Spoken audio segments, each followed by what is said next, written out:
Imaginez Bamako, la capitale bouillonnante du Mali, un matin d'octobre 2025. Les rues, habituellement vibrantes de mototaxis et de marchés improvisés, se figent dans un silence oppressant. Des files d'attente serpentent devant les rares pompes à essence encore ouvertes, tandis que des rumeurs d'enlèvements discrets circulent dans les quartiers. Cette semaine, au Mali, une double tempête s'abat. D'un côté, des groupes armés bloquent les routes vitales pour le carburant, asphyxiant l'économie. De l'autre, les autorités de transition resserrent leur emprise sur toute voie dissidente. Comment une nation déjà fragile en est-elle arrivée là? Restez avec nous pour décrypter ces faits, sans filtre ni parti pris. Commençons par le front sécuritaire, qui frappe au cœur de la vie quotidienne. Depuis début septembre 2025, le JNIM Jama'a Nusra al-Islam wal-Muslimin, affilié à Al-Qaïda et dirigé par Iyad Arjeghali, a lancé une offensive ciblée contre les approvisionnements en carburant. Le groupe attaque systématiquement les convois de camions-citernes en provenance du Sénégal et de Côte d'Ivoire, sur les axes routiers menant à Bamako. Mardi dernier, par exemple, un convoi escorté militairement a été pris pour cible à seulement 50 km de Kati, une base clé des forces gouvernementales près de la capitale. Résultat, plusieurs camions incendiés, des conducteurs et soldats tués ou enlevés, et les survivants contraints à la reddition. Ce blocus, qui dure maintenant plus de 2 mois, n'est pas un hasard. En réponse à une mesure gouvernementale interdisant la vente de carburant en bidon pour limiter la mobilité des groupes armés, le JNIM a riposté en isolant Bamako du reste du pays. À la capitale, les besoins quotidiens s'élèvent à environ 250 citernes, mais les livraisons sous escorte militaire sont rares et insuffisantes. Les stations-service affichent complets, avec des files d'attente qui s'étendent sur des jours entiers. Certains habitants rapportent avoir passé plus de 24 heures pour un misérable bidon de 2 litres. Les conséquences se ressentent partout. Les transports collectifs et mototaxis doublent leurs tarifs, rendant les déplacements un luxe. Les entreprises tournent au ralenti. Plus de 80% des employés manquent à l'appel dans une firme typique, forçant une production à seulement 15% de la normale.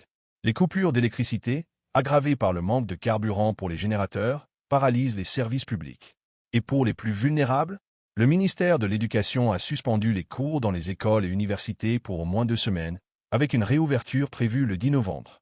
Des villages du centre du pays signent même des accords forcés avec le JNIM, interdisant tout contact avec les forces de sécurité, tandis que sur les routes, le groupe impose ses règles, voile obligatoire pour les femmes, séparation des sexes dans les transports. Mais cette crise sécuritaire n'arrive pas seule. Elle coïncide avec une escalade politique qui resserre l'étau sur la société. La junte au pouvoir, dirigée par le général Assimi Goïta depuis plus de 5 ans, intensifie la répression contre les opposants. Les enlèvements et arrestations arbitraires se multiplient, créant un climat de peur palpable.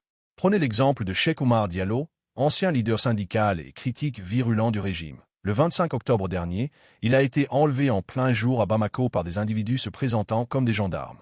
Près de 2 semaines plus tard, sa famille n'a toujours aucune nouvelle, et Human Rights Watch qualifie cela de disparition forcée. Diallo, qui avait déjà été arrêté en 2024 pour avoir dénoncé la qualité de l'eau potable, incarne cette traque des voix dissidentes. Toutes les activités politiques sont suspendues, les partis d'opposition muselés et les manifestations bloquées par la police. Le 3 novembre, Goïta lui-même a limogé plusieurs officiers militaires, citant des résultats insuffisants sur le terrain, signe d'une tension interne grandissante. Ce n'est pas un cas isolé. Des rapports d'organisations comme Amnesty International pointent une répression systématique, avec des disparitions et des détentions pour atteinte à la crédibilité de l'État. Pour comprendre cette double impasse, replongeons dans le contexte. Le Mali traverse une transition chaotique depuis le coup d'État de 2020, prolongé par un autre en 2021. La junte promettait la stabilité face à l'insécurité sahélienne, mais l'arrivée du JNIM, fort de son recrutement chez les jeunes au chômage et de sa maîtrise logistique, a transformé la lutte en une guerre d'usure économique.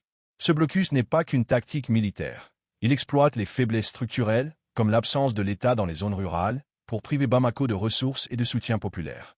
Du côté politique, cette répression s'inscrit dans une stratégie de survie. En muselant la société civile, la junte évite les contestations qui pourraient miner son autorité au plus fort de la crise.